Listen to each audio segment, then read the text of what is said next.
At first, we would be on an energy grid with the rest of the country, and we would use biodiesel generators to use alcohol and cooking oil to produce our electricity.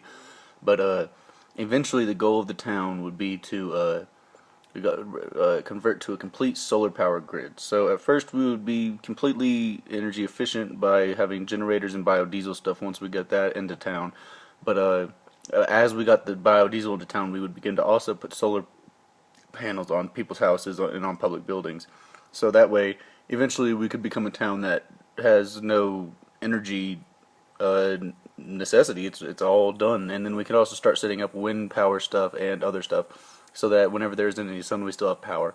But we will always have the biodiesel generators so that we can use alcohol or cooking oil to fuel our town.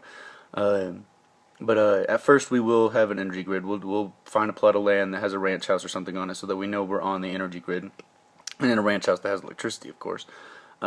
So because we're gonna buy a plot of land that's empty at first, it's gonna be a huge, like 2 mile, 2 square mile plot of land, maybe 1 square mile, but 1 to maybe 5 square miles at the most, maybe even more than that. I don't know. Depends on how many people get involved, but we expect 200.